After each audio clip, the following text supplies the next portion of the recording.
Hi, this is Bob Bentz, and I wanted to give you a review of Lesson 2 and the KPIs. A lot of you struggled with creating KPIs, so I wanted to take Terry's presentation and share it with you and kind of help you understand why this one was such a good presentation and how you should look at KPIs for future months.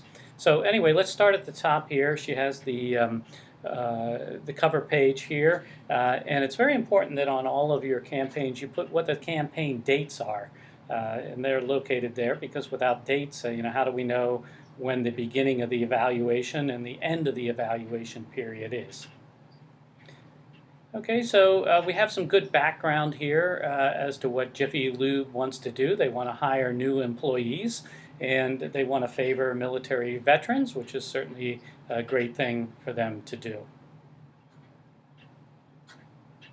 So here's some specifics of the display campaign, and you can tell here that the author of this presentation understands a lot about mobile and digital advertising because they've come up with their target audience, which is veterans in the geographic market age 25 to 54. Now, the only thing I have to say about this is there has been some recent legal action against companies who have advertised specific age groups on Facebook. And the reason why is because you can actually click on an ad and see what the targeting is and why you were targeted for that ad. And we'll work more on that when we get to the advertising chapter.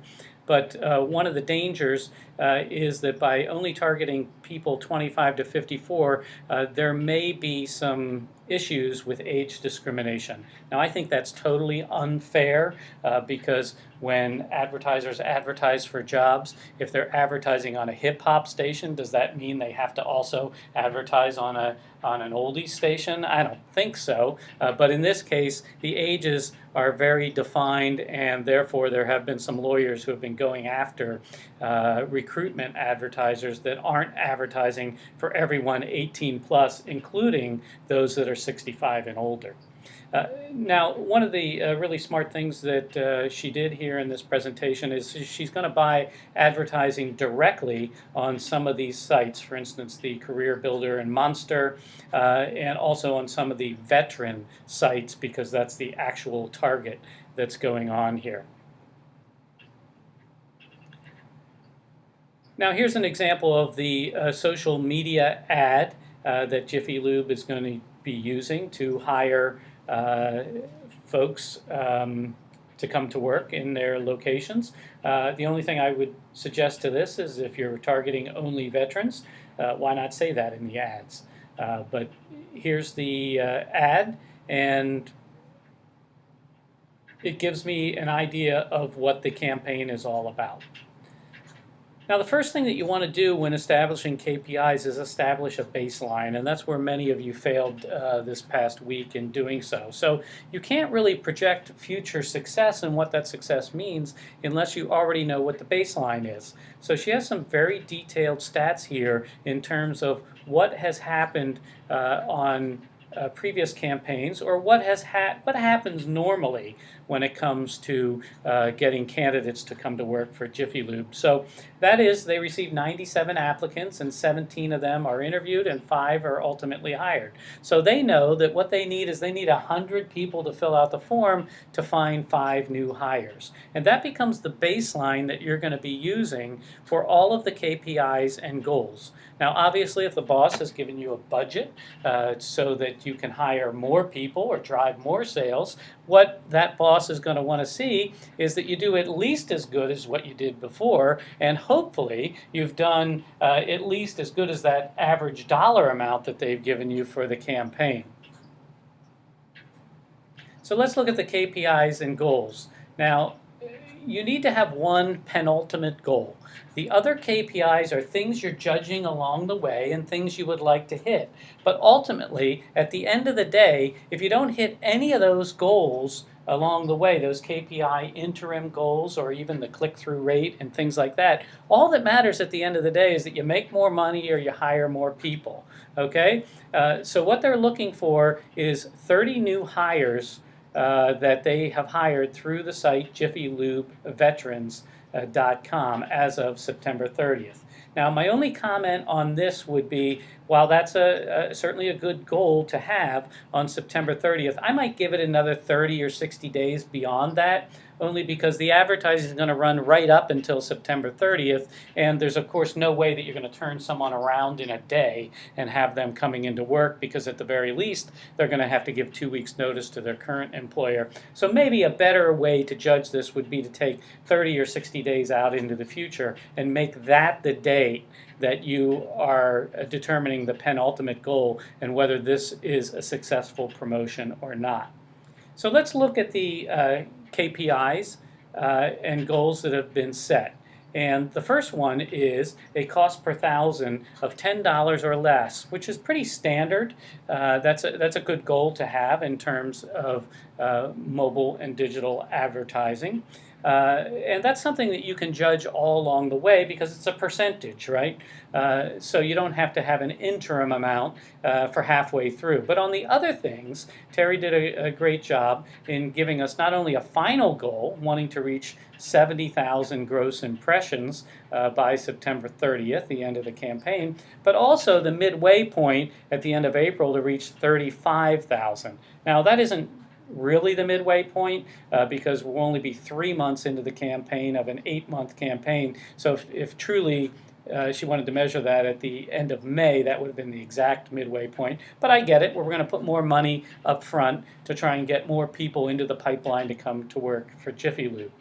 Now, the click-through rate is, again, a percentage. So at the end of September, we want to have a 1.5% click-through rate, and we're going to check that along the way at the end of April. Again, another interim KPI and a checkpoint to see how you're doing. So if we get to that point on April 30th and the click-through rate is below 1%, well, you know, she's got some work to do to start to do better, because the boss is looking for a 1.5% click-through rate, because I'm assuming she got this approved by the boss already as to what the goals are. So you need to give yourself time to pivot if you're not meeting your KPIs at some point along the way. And then at the end of September 30th, we want to have 600 applications received, and at that midway point we want to have 300 applications received. So that certainly makes sense. It's a quantifiable thing. It's easy to figure out. Now, the only thing that I might add to this is it would be good to put in here how you're going to figure these stats out. Now, I know it's pretty obvious. You're going to take all the people that are in the database online and you're going to add them up, but that's the information that we'd like to see, is how are you going to determine this, because there might be more than one way to determine this. In this case, there's probably not more than one way, but there might be. There might be the person who fills out the form online. There might be the person who shows up at the store because of the ad. You know, you want to make sure that the terms of how you're going to figure out KPIs are clearly defined before you launch the program. And then the final thing is, you know, they want to increase their Facebook business page followers by 25 for each market that they advertise in. And that's one of the bonuses that you get out of mobile and digital advertising, is that you do indeed get some permanent long-term value after you run a paid campaign, because those people are part of your business page, and that's something that's going to benefit you long after the paid campaign is over. Now let's jump back just so I can give you some more information, and you'll find out more about this as we go along in the 10-week course. But looking for a click-through rate of 1.5%, well, if you Google that, you'll probably find most of the research shows at 0.5%, but I would suspect that this is certainly an attainable goal over the national average of 0.5%, because of the fact that you're having a very specific unique message that's well targeted to veterans who will be looking for jobs. So that certainly makes sense.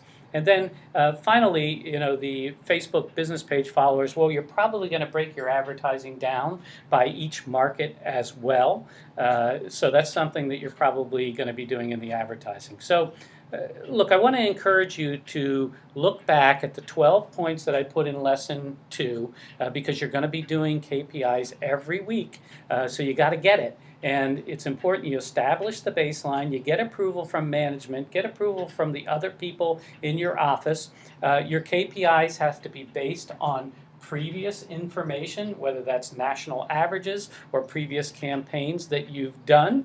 You have to have interim KPIs that allow you sufficient time to pivot if you're not meeting those goals so that you can ultimately meet those goals. And then you have to have an ultimate goal that defines success or not success.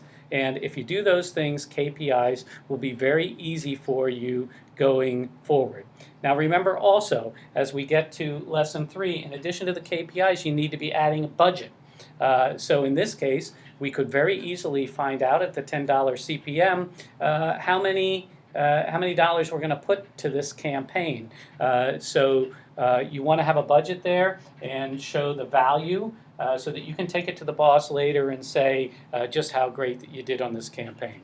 So again, hope this helps in your understanding of KPIs. You're going to be using them every week, so let's make sure that we do a great job on them.